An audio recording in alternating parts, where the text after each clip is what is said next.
Praise the Lord. Amen. So nandito ulit tayo sa ating morning revival preview. Week 23 na. At mahaba talagang mahabang topic ito. Nandito pa rin tayo sa experiencing, enjoying, and expressing Christ. So sobrang daming topic. At syempre, para sa linggong ito, week 23 at day 1. No? So meron tayong specific topic para sa linggo at meron siyang title. So ang title ng ating morning revival preview para sa linggong ito, week 23 day 1, ay The Children of God Walking in Love and Light. Parang madaling maintindihan. Ito ay ang mga anak ng Diyos. So ang sentro ng talakayan ay ang mga anak ng Diyos. Wow, isipin nyo, title, mga anak ng Diyos. Isipin mo, paano ang isang makasalanan na katulad ko ay naging isang anak ng Diyos. Diba? So napaka kamanghamanghang pangyayari ito. Isang makasalanan na wala nang pag-asa sa buhay, wala nang pupuntahan. Wala na talaga. Dahil natisod, naging makasalanan. Pero ginawa pa rin ng Diyos na anak ng Diyos. Kaya napaka-interesting ng mga topic na ito. Amen. So magbabasa na ako para sa ating schedule ngayon. Week 23, day 1, 1 John 3:1. Behold what manner of love the Father has given to us, that we should be called children of God. And we are. Because of this, the world does not know us, because it did not know Him. Amen. So dahil sa taas ng posisyon natin, hindi na tayo kilala ng buong sanlibutan. No? At hindi nila tayo kilala dahil hindi naman nila kilala talaga ang Diyos. So yun yung sabi rito. Hindi ko sinabi yan na hindi nila kilala ang Diyos. Yan ay sinabi rito. Hindi nila kilala ang mga anak ng Diyos dahil hindi nila kilala ang Diyos. Him, the Him here, refer to God. Diba? Sabi niya, because of this, the world does not know us, because it did not know Him. Ephesians 5:1, be therefore imitators of God as beloved children. Ito naman ay isang salita na medyo charge, pag-aatas. So inaatasan tayong maging mga imitator ng Diyos. Taga-kopya, taga-gaya, ginagaya ang Diyos. Imitator is nanggagaya. Diba? Tama naman translation ko. Diba? Pag sinabing, let's imitate, gayahin natin. Kaya sabi dito, imitators of God, taga-gaya ng Diyos. Amen. So magbasa na tayo.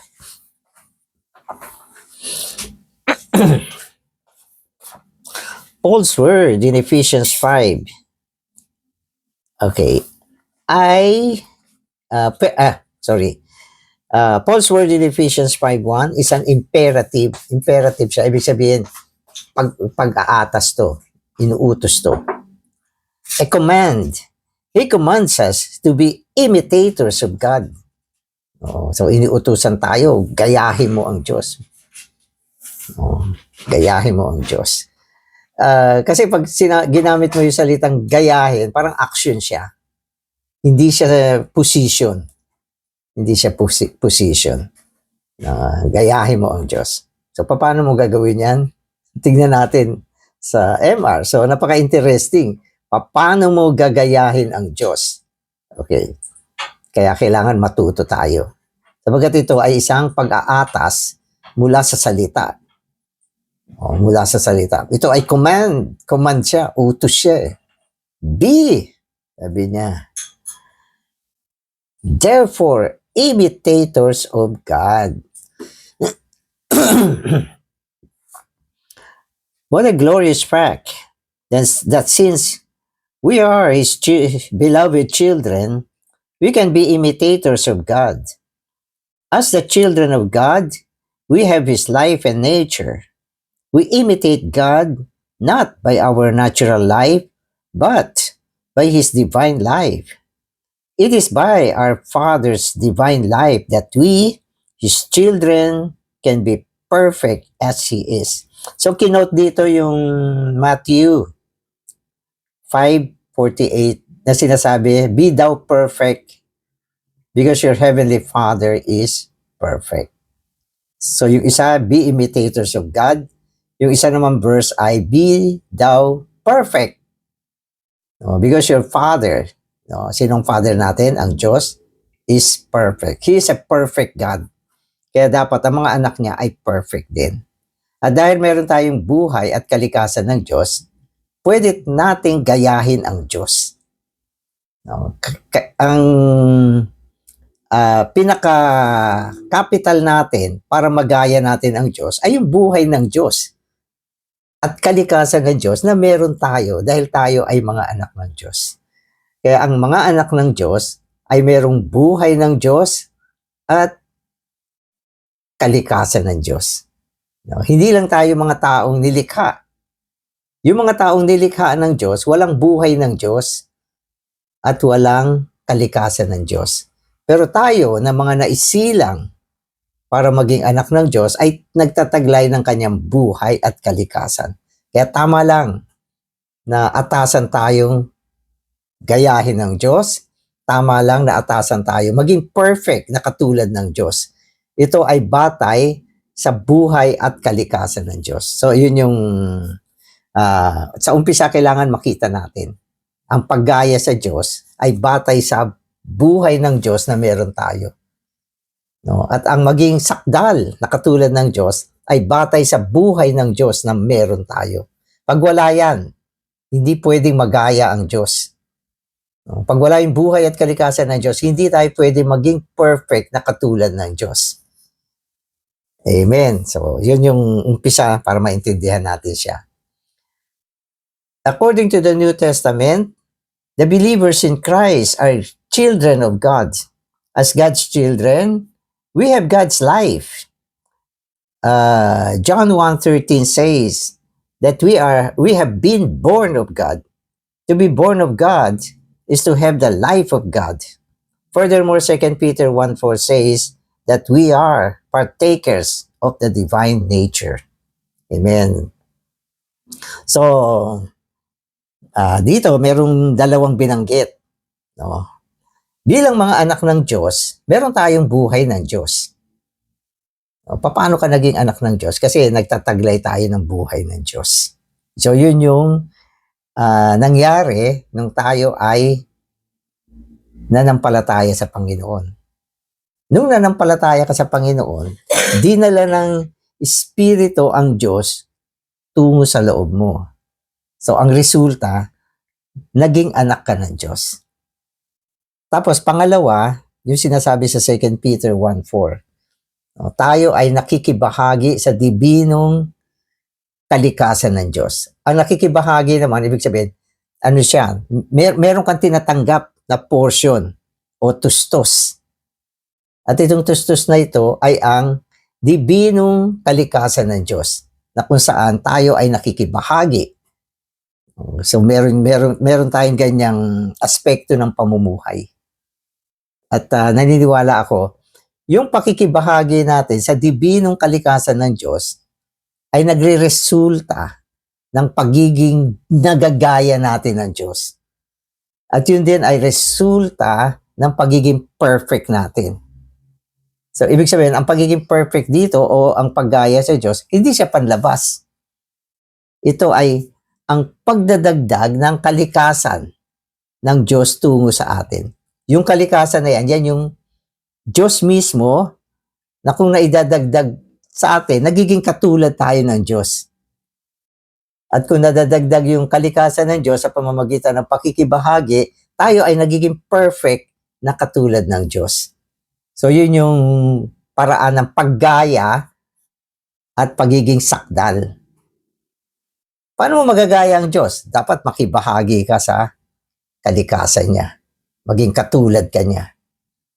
No? Paano ka magiging perfect katulad ng Diyos? Dapat makibahagi ka sa kalikasan niya, isang kalikasang perfecto na dinadagdag sa atin. So yung pagiging perfect, kalikasan yun. Hindi yon kaartihan.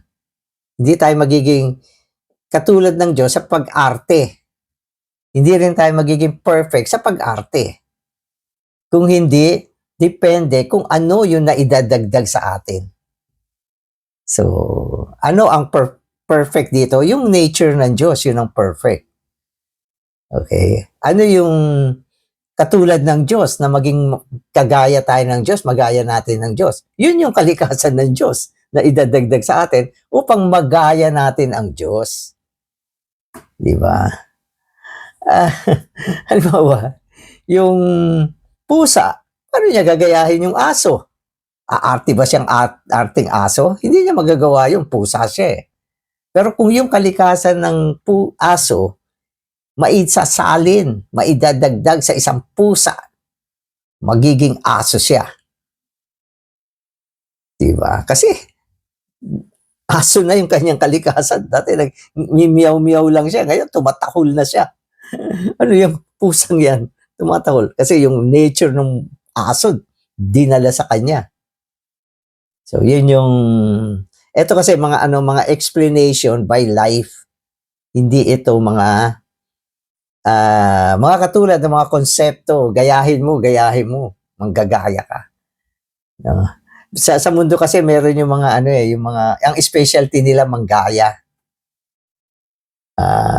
Yung mga sikat na tao, pwede nilang gayahin, susuot sila ng ganun din. Pag-aaralan nila yung arte, yung boses, yung paggalaw ng tao. Pag nakita mo, parang siya. Nakakita ako ng mga ganun eh. Ano ba yung term dyan?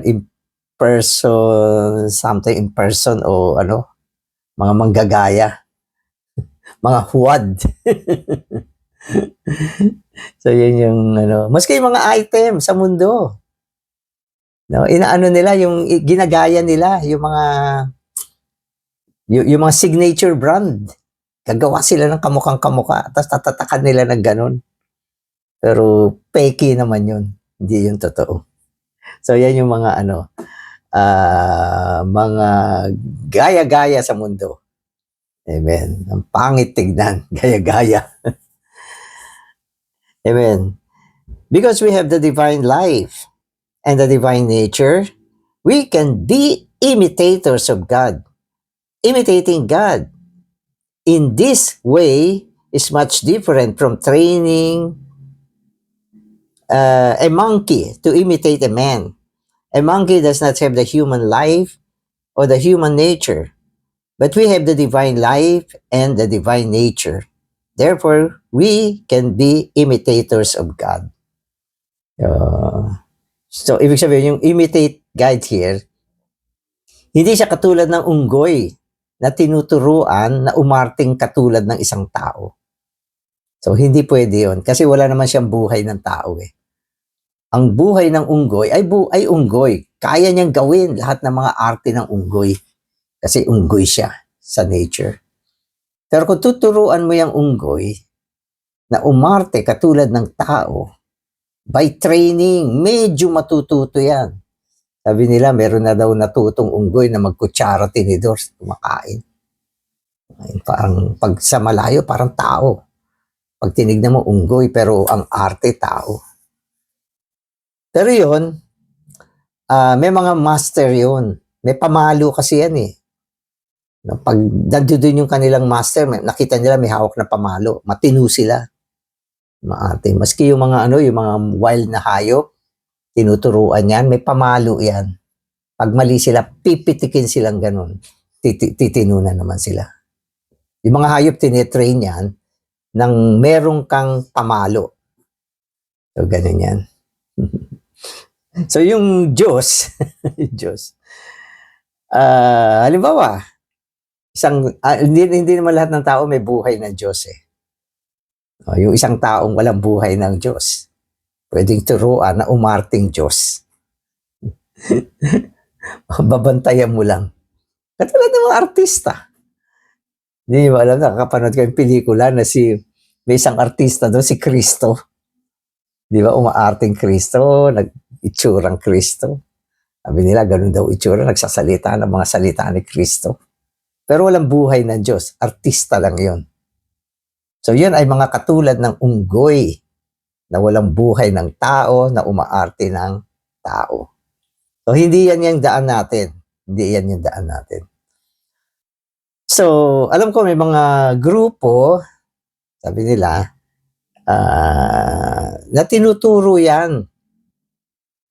No, na kung ikaw ay tagapaglingkod ng Diyos, dapat ano ka, mahinahon, yung pagsasalita mo malambot. Okay, na parang may arte yan. Arte. Meron nga akong nakikita mga nagbe-message, hindi naman nakakaiyak, umiiyak na eh, para mapaiyak nila yung tao. So, marami. At tapos may uso naman ngayon, yung mga joking priest. Gagawa ng mga joke. Tuwa naman yung mga tao. Joking mga panlabas na mga kaartihan. So, hindi natin ginagawa yung mga ganyan. So today's reading na ako. The believers in Christ are children of God. Amen. 1 John 3:1 says, Behold what manner of love the Father has given to us, that we should be called children of God, and we are. Children of God here corresponds to begotten of Him in 2:29. We have been begotten of the Father, the source of life, to be the children of God. Surely, it is the greatest wonder in the universe that human beings could be begotten of God and sinners could be made children of God. Amen. Alam niyo kasi yung pag-ibig ng Diyos, no? Sobrang tindi. Dahil sa pag-ibig ng Diyos, nadala tayo na maging anak ng Diyos. Kaya sabi niya, what manner of love? Ano bang uri ng pag-ibig ito? Na dahil sa motivation ng pag-ibig ng Diyos sa tao, di ba? Pinatawad niya, binigyan niya ng buhay, at tinuring niya na ang mga taong ito ay kanyang mga anak. At sa proseso, tinatawag ito na mga isinilang ng Diyos. So, ang mga sinilang ng Diyos ay ang mga anak ng Diyos. At ang pagsilang, ang proseso ng pagsilang dito ay ang pamamahagi ng buhay. So, yan yung birth, divine birth na tinatawag natin. Paano tayo na isilang bilang mga anak ng Diyos? No, ito ay naganap nung binahagi yung buhay ng Diyos sa atin. At ito ay naidala sa atin sa pamamagitan ng Espiritu. At ito ay nangyari nung tayo ay nanampalataya sa Panginoon. So, hindi natin ito nakita. No? So, ang isang tao, pagkatapos na i-preach ang gospel sa kanya, di ba, na buksan ang kanyang puso para sa Diyos. No? At kadalasan, karamihan, mula sa kanilang puso, tinawag nila ang pangalan ng Panginoon. Oh, Panginoong Jesus, nananampalataya kami sa iyo. Panginoon, tatanggapin ka namin. No? Oh, Panginoong Jesus, ang Panginoon bilang Espiritu, sa oras na yan, pumasok siya sa loob ng believer. No? At yung buhay ng Diyos na idala niya tungo sa loob ng tao. At yung pantaong espiritu ng tao ay naisilang na muli. Naging pinaghalong espiritu. At yung nanampalataya sa Panginoon, nagtaglay ng buhay ng Diyos. At dahil meron siyang buhay ng Diyos, siya ay naging anak ng Diyos. So yun yung prosesong dinaanan natin at sinasabi sa atin. Ito ang pinakadakilang kamanghamanghang pangyayari sa buong sansinukob.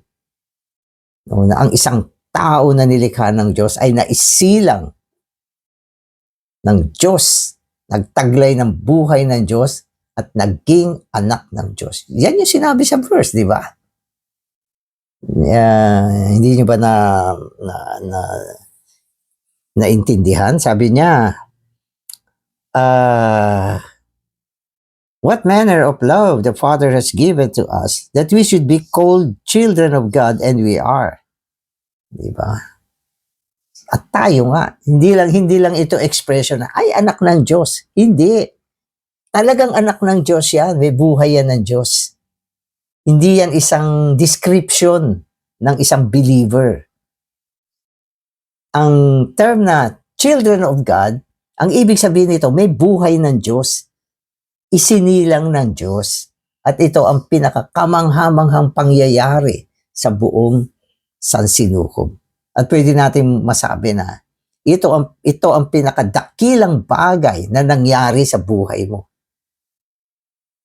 Eh yung mga iba, ang inisip nila, nung sila ay yumaman bigla, naging milyonaryo, yun yung pinakadakilang bagay na nangyari sa buhay nila. Kasi may mga taong dating mahirap, walang makain, bigla naging milyonaryo sa isang iglap. Wow! Sabi niya, ito yung pinakadakila. Sabi niya, dakila, the greatest thing in my life na ako'y yumaman. Hindi. Ang kayamanan na panlupa, mawawala yan. Pero yung pagkaanak, hindi na siya mawawala. No? At ito ang pinakamalwalhating bagay na nangyari sa buhay ng tao. Maski ikaw ang naging pinakamayaman, kung hindi ka naman naisilang ng Diyos, ikaw pa rin ang pinakakawawa. Amen. Amen. So, through such an amazing divine birth, we have received the divine life, the eternal life. This life, obtained from God through regeneration, enables us to be God's children. This life is the authority for us to be children of God. Kaya paulit-ulit natin sinasabi. Di ba? Ang pagiging anak natin, okay, ay nanggaling sa regeneration. So yung regeneration, tinalakay siya sa John 3. Nasabi ng Panginoon, maliban na ang tao ay isilang na muli, hindi siya makakapasok sa kaharian ng Diyos. Hindi siya makakapasok sa kaharian ng Diyos. Kasi ang realm, ang kasaklawan ng kaharian ng Diyos, ay kasaklawan ng buhay. Ito ay kaharian ng mga anak. At ang tanging kahilingan para mapasok mo itong kaharian na ito, dapat maisilang kang muli.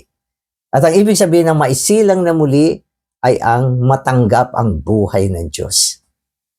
Kaya walang ibang paraan. Kaya sabi ng Panginoon, maliban na ang tao ay isilang na muli. So, ibig sabihin nito, kung hindi ka naisilang na muli, walang paraan para makapasok ka dito sa kasaklawan ng anak ng Diyos na tinatawag na kaharian ng Diyos.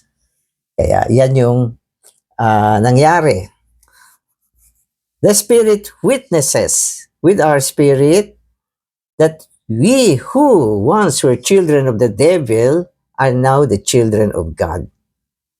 Even at times when we are weak or backsliding, we still have the deep conviction that we are children of God. For once we have been born of God, we are His children forever. Amen. Anak ka ba ng Diyos? Oo naman. Paano? Paano mo alam? Kasi merong espiritu na nagpapatotoo na tayo ay mga anak ng Diyos.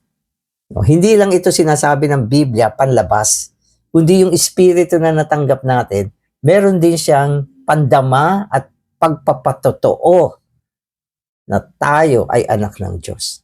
At syempre, yung old history ng isang natisod na tao, siya ay nilikha ng Diyos at dahil sa pagkatisod, naging anak siya ng dyablo.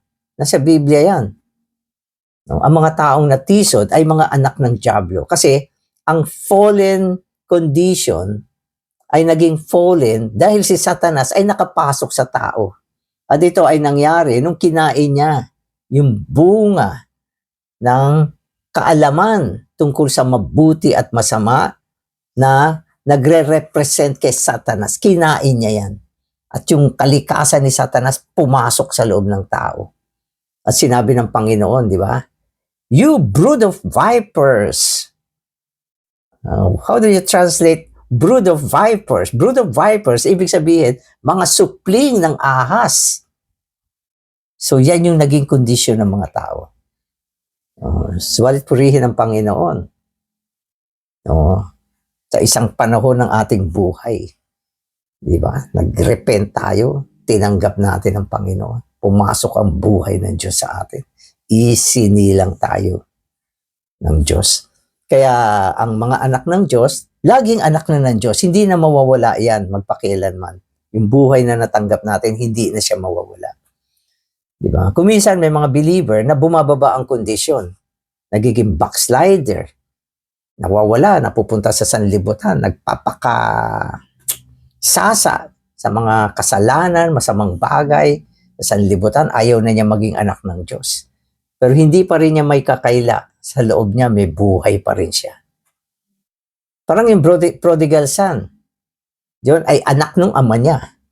Bagamat siya nagpasasa sa kalayawan ng laman. Pero yung buhay na nastaglay niya, lagi nagpapagunita sa kanya na meron siyang ama. So magandang magandang pagsasalarawan. Ang isang believer, ganyan din. Kung may pagkakataon na ikaw ay naging mahina, nawala ka sa church life, nagliwaliw ka kung saan, pero meron pa ring damdamin yan na nadadama mo na ikaw ay anak ng Diyos. Bumalik ka na pag ganun. Di ba? Bakit mo pa pagtatagalin yan? Amen. John 1:12 and 13 say, as many as receive Him, to them He gave authority to become children of God, to those who believe into His name, who were begotten not of blood, nor of the will of the flesh, nor of the will of men, but God. Here we see that the children of God have been begotten of God, not of blood, nor of the will of the flesh, nor of the will of men. Blood here signifies the physical life. The will of the flesh denotes the will of fallen man. After man became flesh, the will of man refers to the will of man created by God. Amen. So yung sinasabi dito, tayo ay naging mga anak ng Diyos. So yung umpisa ng verse ng John 1:12-13, sabi niya, as many as receive Him. Tapos yung receive Him, sa huling bahagi ng verse na ito, sabi niya, believe into His name. So, in opposition yung dalawang word na yan. Ibig sabihin, magkatugma siya, magka-meaning. Na ang ibig sabihin, to receive is to believe. Sabi niya, as many as receive Him, mga na tumanggap sa Kanya. Yung bandang huli, sabi niya, believe into Him or into His name. Yung nag-receive, yun yung nag-believe. Kaya sinasabi natin, believing is receiving. No. So yun yung ibig sabihin ng believe. Alam mo, nagpipreach tayo ng gospel. No. Manampalataya ka sa Panginoon. Ang akala ng iba, ang manampalataya ay ang sumang-ayon.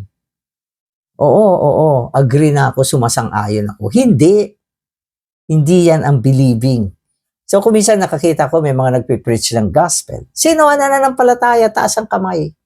Isa, ayun, nanampalataya, ligtas na kayo. Ano lang yun ay sumasang-ayon lang sa sinasabi ng preacher. Pero kulang yun. Dapat, yung nag-believe, gabayan na tumanggap. At ang pinakamainam na paraan, mag-pray siya. At sa prayer niya mula sa puso, tanggapin niya ang Panginoon. So yun ang believing. Kaya sabi rito, believing is receiving is believing. Diba? Receiving what? Receiving the life of God. No? Ang buhay ng Diyos ay solido. Hindi mo nakikita pero solido siya. Solidong bagay na pwedeng dalhin sa loob ng tao. At ito ay dinadala sa pamamagitan ng Espiritu. Kaya sa New Testament, yung Espiritu, meron siyang titulong Espiritong nagbibigay buhay. Sapagkat ang pinaka-main work ng Espiritu ay ang magbigay ng buhay. Dalhin yung buhay tungo sa loob ng tao. Yun ay ang buhay ng Diyos. Kaya tandaan natin, kung hindi ka pananampalataya, dapat umabot ka sa isang pagsampalataya na merong kang tinanggap. Sapagkat kung hindi ka umabot sa ganyan, hindi believing yan. Ang believing na makakapagligtas sa tao at makakapagsilang sa kanya upang siya ay maging anak ng Diyos ay isang uri ng believing na receiving. Diba? Kaya, tapos sinasabi niya, ito ang pagkasilang, hindi ng dugo at hindi ng kagustuhan ng tao o ng laman. Ang pagkasilang natin, na kung saan ang Diyos ang naging ama natin, ay hindi sa pamamagitan ng dugo. Ang ibig sabihin, ito ay hindi katulad ng pagsilang ng tao. Ang dugo rito ay tumutukoy sa natural birth. At yung will ng tao rito ay ang pagsilang ng tao mula sa magulang niya na natisod din. Hindi ganyan. Ito ay kakaibang pagsilang. Ito ay ang pagsilang na kung saan ang Diyos mismo ang nagsilang. At ang kanya na isilang ay naging mga anak ng Diyos. Amen. When we became children of God, we were not born of our physical life, our fallen life, or our created life. So, hindi iyon ang ibig sabihin ng pagsilang. Si Nicodemus, hindi niya naintindihan yung sinabi ng Panginoon eh. Di ba, nung sabi ng Panginoon na kailangan isilang kang muli. Sabi niya, laki ko na, papasok uli ako sa sinapupunan ng aking ina. Siyempre, di mo pwedeng gawin yan. Sabi ng Panginoon, ang isinilang ng laman, laman yan. Ang isinilang ng espiritu ay espiritu. Ang ibig sabihin, hindi ka na pwedeng pumasok pa, bumalik pa sa sinapupunan ng ina mo. Pero maski na makaya mong gawin yan, hindi yan ang pagsilang na tinutukoy niya. Sapagkat maski ilang beses kang ipanganak ng ina mo, yan ay pagsilang ng laman. So, ang ibig sabihin ng Panginoon, ang maisilang na muli ay ang maisilang ng Espiritu. So, sino nanganganak? Yung Espiritu. Paano manganak yung Espiritu? Pumapasok sa tao at nagbibigay ng buhay. So, yun yung pagsilang na muli. So, ang linaw na, hindi ba? Amen. Amen. Okay, so, we were born of God, the uncreated life. For human beings to become children of God is for them to be born of God, to have the divine life and nature. So, ang linaw na niyan. Ang maisilang ng Diyos ay ang maisilang ng Espiritu. Okay, magkaroon ng buhay at ng Espiritu. Ito ang dibinong buhay at kalikasan ng Diyos. Because regeneration causes us to be born of God, it automatically causes us to become children of God and to have a relationship of life with God. Nung hindi pa tayo naisilang, ang relasyon natin sa Diyos ay relasyon ng mga nilikha sa naglikha. Wala nang iba. Diba? Ganun tayo. So, ang tao ay nilalang ng Diyos, nilikha ng Diyos. No? At ang Diyos ang manlilikha. Kaya yan yung relasyon ng tao at ng Diyos. Bago siya na isilang ng Diyos. So, meron munang ganyang unang sitwasyon sa buhay natin. No? So, nung hindi pa ako naisilang, anong relasyon ko sa Diyos? Ako ay nilikha niya. Siya ay manlilikha ko. Siya ang pinanggalingan ko. Dahil siya ang naglikha sa akin. Pero nung naisilang na muli, natanggap ko na yung buhay ng Diyos, ang relasyon ko sa Kanya ay relasyon na ng buhay. Kaya naging ama ko na siya. At pwede ko nga sabihin, ang totoong ama ko ay ang Diyos. Father forever yan. Ibig sabihin, hindi na mawawala yan. Tayo ay may ama na panlupa at yan ay pansamantala lang. No, isang araw, mawawala yung ama natin. No? At wala na tayong ama. Kung yan lang ang ama natin. Pero ang totoong ama natin ay ang Diyos mismo na nagsilang sa atin. At ito ay forever. Amen. Praise the Lord. Abba Father. Forever Father. Hindi na mawawala. Ako'y isinilang mo. Binigyan mo ng buhay. Dinala mo tungo sa akin. Ang relasyon ko ngayon sa iyo ay relasyon ng buhay. Kaya ang matamis Kaya sabi sa atin dahil nagwi-witness yung Espiritu na tayo ay mga anak ng Diyos, tumatawag tayo ng Abba Father. Yung term na Abba, yun ay isang Arabic words ng expression ng intimacy, pagiging intimate, matalik. Abba Father. Diba? So pag tinatawag mo ang Diyos na Abba Father, nakakaramdam ka ng pagiging damdamin, ng pagiging matalik sa ating Ama na hindi natin naranasan noon. Diba? Kasi may buhay relasyon niya ng buhay Pero medyo hawig din niya kung may ama ka pa ngayon, Dad, Papa. Ang sarap din tawagin kasi may relasyon ng buhay, yung physical life. Di ba? Hindi mo naman pwedeng tawagin na daddy lahat ng tao sa mundo. O, di ba? May nagtitinda ng taho. Daddy, halika.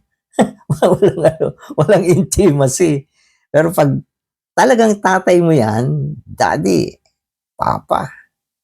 Di ba? Ang sarap ng tawag mo. May feeling, ibig sabihin. Lalo pa ang Diyos na nagsilang sa atin. Abba, Father. Abba, Father. Di ba? Kung minsan sa Lord's Table meeting, yung huling bahagi, Abba, Ama. Abba, Father. So yun ay isang patotoo ng Espiritu na tayo ay mga anak ng Diyos. Hindi tayo mga ampon. Tayo ay mga isinilang ng Diyos. No, ang relasyon natin ay hindi mga inampon, kundi may buhay. Amen. It is surely a mystery that we have been born of God. That we have been created by God is commonly admitted. But to say that God is our Father and that we therefore have His life and nature is to make a great claim. Amen. Madali tanggapin na tayo ay mga nilikha ng Diyos. Kasi by history, tinatanggap natin yan. Tanungin mo, sino lumikha sa iyo? Ang Diyos po. So, anong relasyon mo sa Diyos? Di nilikha po, siya ang manlilikha ko. Salamat Diyos, nilikha mo ako. Okay. Pero yung sabihin natin na tayo ay anak ng Diyos, parang hindi ganun kadaling mapaniwalaan. Pero isang malaking pag-claim, pag-angkin ng karapatan na ang Diyos ay ating Ama. Napakadakilang karapatan natin na tawagin ang Diyos na ating Ama. Malaki ang pagkakaiba ng ang Diyos ay manlilikha kesa sa ang Diyos ay ating Ama. Malaking pagkakaiba yan. Kaya hindi common na matanggap ito ng mga tao. Yung mga ibang tao, sobrang talino. Parang hindi ko matanggap yan, hindi ko mapaniwalaan yan. Yung mga sobrang ma-opinion ng mga tao, brother, huwag mo sabihin yan. Nilikha lang tayo. Natisod pa nga tayo, makasalanan tayo. Ang Diyos ay dakila, banal, ang laki, great. Paano natin maging ama yan? Diba? So, hindi ganun kadali matanggap. Pero dahil ito ay isang pagpapakita ng kasulatan at ito ay isang pagpapadama ng Espiritu, kaya ito ay isang dakilang pag-claim, pagtanggap ng ganitong klaseng katotohanan. At isang malaking pribilehyo na tawagin natin ang Diyos na Abba, Ama. Amen. Amen. Nevertheless, it is an amazing fact that God is really our Father, and He is not our adopted father or our father-in-law, but the one who has given us His life that we may be His genuine children in life. So, ang nasa puso ng Diyos, no, nilikha niya ang tao upang itong tao na kanyang nilikha ay tanggapin ang kanyang buhay. At itong mga taong ito na nilikha niya ayon sa wangis niya, no, at ayon sa kanyang anyo, isang araw ay maging mga anak niya. So hindi tayo sinilang, ay hindi tayo nilikha na mga anak ng Diyos. Tayo ay nilikhang mga tao ayon sa kanyang wangis at larawan na naging anak niya sa pamamagitan ng proseso ng pagkasilang na muli. So yan yung history natin. At sa mga sinilang na muli ng Diyos, tayo ay naging mga magkakapatid sa loob ng buhay. Sa loob ng buhay ni Kristo. Hindi man tayo magkakamag-anak sa laman, okay na yon. Pero ang mahalaga, meron tayong mga buhay ng Diyos at naging sambahayan tayo ng Diyos. Meron tayong isang Ama na ang Diyos mismo. So, kung nawabuksan ng Panginoon ating mga mata, ma-appreciate natin itong bagay na ito. Amen. The believers become children of God through the receiving of the Son of God by believing into His name. The authority to become God's children is Christ Himself as life to us. Having believed the Lord Jesus by believing in Him, we have been born of God and now are children of God. No? So, ang matawag na anak ng Diyos ay isang autoridad. We have the authority to be called children of God. At yung autoridad na ito ay tumutukoy kay Kristo mismo na buhay natin. So, ito ay isang autoridad. Na dito sa buong San Sinukob, ang i-declare mo na ako ay isang anak ng Diyos. Ito ay isang autoridad. At lahat ng mga demonyo, mga masasamang espiritu, lahat ito, kilala ka nila. Alam nila na may buhay ka ng Panginoon. No? At dahil dyan, manginginig sila sa iyo. At binigyan tayo ng karapatan, no, dito sa buong San Sinukob na tawagin tayong mga anak ng Diyos. Kaya dahil dyan, be imitators of God. Be perfected katulad ng ating Ama. Sabagat tayo ay merong buhay ng Diyos. Amen. Salamat, Panginoon.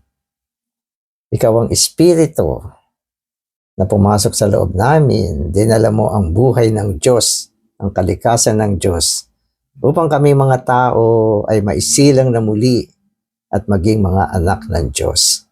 Salamat, Aba Ama. Ikaw ay tinatawag naming Aba Ama, sabagat ang buhay mo ay dinala mo na tungo sa amin.